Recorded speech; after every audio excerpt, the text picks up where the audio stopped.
গৃহপ্রবেশ ধারাবাহিকের আগামী পর্বে দেখতে পাবো যে মোহনার মেসেজ দেখেই আকাশ রায়বাড়িতে এসে উপস্থিত হয়। নিজের বোনের এই অবস্থা কোনোভাবেই আকাশ মেনে নিতে পারে না।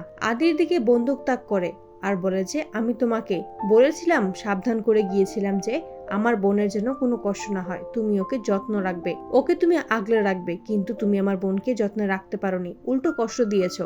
এর ফল ভালো হবে না আদ্রিত রায়। তখনই শুভ আদির সামনে এসে দাঁড়ায়, আকাশকে বলে আপনার যদি কিছু বলার থাকে আমাকে আগে বলুন, আমার পরিবারকে নয়। বন্দুক চালাতে ইচ্ছে হলে আমার ওপরে চালান। সকলে আকাশকে আটকানোর চেষ্টা করে, সকলে বোঝানোর চেষ্টা করে যে মোহনাই এতদিন নকল প্রেগন্যান্সি নাটক করেছিল সকলের সামনে, শুধুমাত্র আদিকে তার কাছে পাওয়ার জন্য। শুভ তখন আকাশের সামনে এসে সমস্তটাই তুলে ধরে। সমস্ত কথা শুনেই আকাশ ক্ষিপ্ত হয়ে যায় মোহনার উপর। আকাশ ভাবতে পারে না তারই বোন তার সাথে মিথ্যে নাটক করবে, এতদিন ঠকিয়ে যাবে।